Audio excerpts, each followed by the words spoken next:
Hello, my name is Adejoke Yusuf, and I have a fantastic woman on the show today, and that is the founder CEO of Emtech. Her name is Kamel Kidet. Hello, Hello. good to have you on the show. Thank you, Jike. You are beautiful Thank you so much. You and too. in tech. That's right. So tell us, what inspired you to even start Emtech in the first place? So I'm originally from Haiti. When I moved to the US, I got fascinated by financial markets and as far as how money moves, how Okay. people get access to credit. So I said, wow, that's fascinating. I have to go and bring this back when I figure it out how to do it. I have to help people actually get better access to finance. But I didn't right away start there. I listened to my mom. I went to school. I got a job, but I got a job in tech. So I spent 10 years at IBM. 10 years. 10 years. So I got to learn how to build tech and how to create value through tech. And that's what inspired me to create Emtech. Okay. How long have you been running Emtech now? It's been 3 years now. 3 good years. Yes, three amazing years. Okay. I know that you have a fantastic relationship and partnership with Globalinfoswift. Yes. How is that relationship? How did it come about? Well, when I started Emtech, Africa for me was the key market because I saw what was happening with M-Pesa, with the leapfrogging and innovation that Africa was doing in money and financial services where I was interested. So I said, I have to go find out what's going on. And sure enough, when I got in Africa, it's between Ghana, Nigeria, Kenya, and South Africa, there's such a fascinating ecosystem. But I realized that finding the right partner was key. If we were going to actually do something big, you had to find somebody to go with you. Absolutely. And that's what Globalinfoswift is for us. So we're very fortunate to have them as partners. I can see that. It's been an amazing relationship so far. So what has been the benefits and values that, Globalinfoswift has, exposed you to? Sure. So Emtech builds technology for central banks. And not everyone understands central banking. And that understand and has the value and understand how technology can help central banks. That's one thing that the managing director of Infoswift, Afolabi Oke, having the experience from Central Bank of Nigeria and understanding how amazing our technology could be, that's really what the value was. And the moment he met us and he saw what we were building, he says, I'm with you. And so far, it's been amazing. I can say that is a fantastic relationship. So you're doing something presently with Central Bank. Yes. Central Bank of Nigeria. Let me be specific. Tell us about it. Sure. So Central... So sorry. So you took the question again. Yes. Who owns that phone? I will not forgive you. So you're doing something with Central Bank of Nigeria. Yes, that's where we are. Mm-hmm. You're good? We can roll? Okay. All right, so you're doing something with Central Bank of Nigeria right now, and it's something amazing. Can you tell us about what it is? Sure. Well, it's still early in the process, but as we continue to work with Central Bank, you can't come to Africa and not talk to Nigeria. Of course, we rule Africa. So this is a prime opportunity for us. But Central Bank of Nigeria and Nigeria in general has seen such a growth when it comes to fintech, and with that comes risks. But amazing opportunities. And our work with central banks and Central Bank of Nigeria specifically, it's really how do we use technology to really capture the best of both worlds? Okay. How do you mitigate risk? Because everyone wants a resilient and sustainable and open financial market that we all can count on. Absolutely. When you go to the bank, when you go to the ATM, when you pay something with your card, that it works and that there are rules that makes it work and everybody plays fair and offers good product to consumers. And that's what central banks do. And financial inclusion is also a big mandate for them. So for us, we got really inspired in working with central banks, and Central Bank of Nigeria is absolutely trying to do that between their work with fintechs and licensing. And you see the unicorns coming out of Nigeria. Sure. And the regulator understands the value of innovation. But technology is a way for them to also leapfrog. So not only watching the young kids and the fintechs, using cool technology, but now we're building APIs for them too. For them to speak the same language that the new generation of fintech, the new generation of innovators are speaking. Absolutely. So how will that benefit CBN and the entire ecosystem, at large? Sure. So the way we look at central banking, central banks does not regulate or pass policy in a vacuum. They regulate an ecosystem, and that ecosystem traditionally has been banks.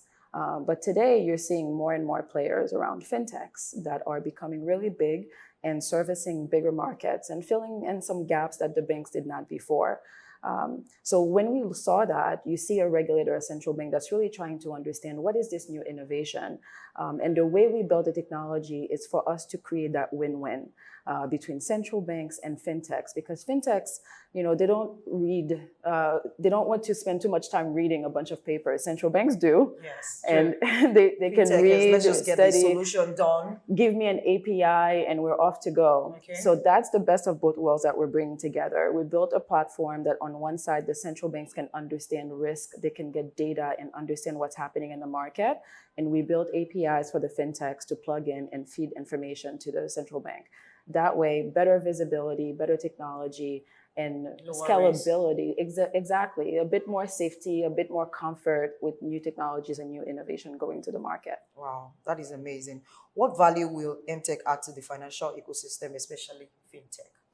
So we're very excited about fintech. I mean, when it comes to what fintech, the problems that fintechs are solving, you hear about fintech, about financial technology and so on, but you have different industries that are looking for better ways to embed payments. Absolutely. And how money moves and how people get paid, and even reaching more people. Because sometimes, if you're in Lagos, if you're in big cities, you might have better access to cards and financial services. But people outside of those cities, they're still really waiting for better technology, and fintechs are trying to address that. Whether it's in agriculture, whether it's in infrastructure in different industries, healthcare, and you see an opportunity to embed payments. And the moment you talk about payments, you're talking about fintechs, you're talking about central banks. And we hope that as we release and as we bring more technology to the regulator, that will make it easier for fintechs to get licensed, go to market faster, and also build resilience by design. And for them to feel more confident in being compliant so they can just focus on building. That is amazing. Can you tell us about Sandbox? Sure. So regulatory sandbox is essentially kind of captures this idea of, financial services and innovation is moving pretty quickly. And it's really hard to keep up with what the technology can do. Depending on, just like when you cook, depending on the spices that it has a different taste, exactly. Yes? So depending on the technology that you use, it has different risk, and sometimes you can do things differently. But it's really hard to keep up with, because this fintech is doing it that way, this fintech is doing that way. Regulation cannot keep up with that. So the regulatory sandbox really allows a central bank to say, okay, we don't have regulatory frameworks to cover every innovation that's going to market. But instead of saying no to good ideas because there's no regulatory framework, how can you let innovation go to market, but safer? And that's what a sandbox is for you to go out and market, being able to try in a safe space, while the regulator can work with you and understand what you're building, and put proper regulation in place, and not regulation that doesn't apply or that stifles innovation. So that's what a regulatory sandbox can do. That is amazing. We'll go on a short break, and when we come back, we'll come to the end of the show. Don't go away. Welcome back from that short break. We're still talking to Kamel Cadet, the founder CEO of Emtech. I hope you're enjoying this interview. This is great. I know. All right. So educating the ecosystem under the FinReg capacity platform. There was something that you guys did earlier this year. Would you like to talk about it? Sure. So although we are a technology provider, we realize that a lot of the innovation and the new technologies that are being used and being discussed today is not something that everybody knows. In order to leverage technology and really get the full benefit out of it, education is really important, and training and capacity building on an ongoing basis is really important. So when we partnered with GIC, this is something that we immediately saw as an opportunity. GIC does training already for central bankers, so we really lean into their experience to put together a program that brought regulators and fintechs together to talk about three key pillars that we think are very relevant right now. Open banking, which includes API and really the new standard of systems talking to each other. central bank digital currency, which the central bank actually is working on theirs right now, as well as the regulatory sandbox. So together, we saw that as an opportunity to say, Nigeria is actually experiencing all three of them. Yes, we All are. three of them at the same time. And Africa has a lot to gain from that. So regulatory sandboxes, open banking that really changes how software can scale up, and then CBDC that really changes how money is issued, and I think will impact for many years to come. So we took the opportunity to put some education forward. We brought some of the best speakers from around the world that were able to really deliver just a masterclass into how regulators should think about this, what are the opportunities and what are the risks. Absolutely. So what are the future plans concerning the FinReg? Is it supposed to happen yearly? Is it supposed to happen every month? So this is something that absolutely will be ongoing. When it comes to the future for us, we started in Africa, and that's something that we take very seriously as far as the opportunity that we see here. When you think about the opportunity, even McKinsey, a McKinsey report captured the fintech market in Africa. Oh, that was amazing. That really shows how young the market is and how much opportunity there is. So what's happening right now, you have innovation that's booming. You have capital that's flowing in with investors wanting to invest in Africa. And we're hoping to really put the regulatory aspect, the regulatory piece to the puzzle together to help central banks not only mitigate risk, which is what they do, drive financial inclusion in a way that the banks can't, but also create an environment for investors to feel comfortable in being able to tap into a market like this. The fintechs want it.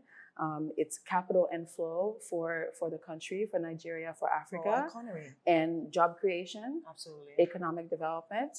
We think with that, it's limitless. The opportunities are limitless. You're saying the truth. All right, final question, and that's going to you, the founder CEO. What is the future? What should we expect from Emtech in the future? Well, we see ourselves as playing kind of really a small piece of what's already going on right now. Emtech is really focusing on building that infrastructure, that modern infrastructure that central banking can really reimagine itself on what it is in the future.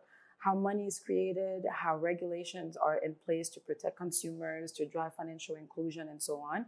And we continue to see that as Nigeria takes a leap, and the rest of Africa really looking to Nigeria and saying, how can we tap into this as well? And we look forward to actually getting on that journey with Nigeria as well, and with African central banks and the fintech ecosystems as well. Wow, it's a win-win situation. Absolutely. Thank you for being on this interview. Thank you. Thank you for joining us. I look forward to talking to you next time. Bye-bye.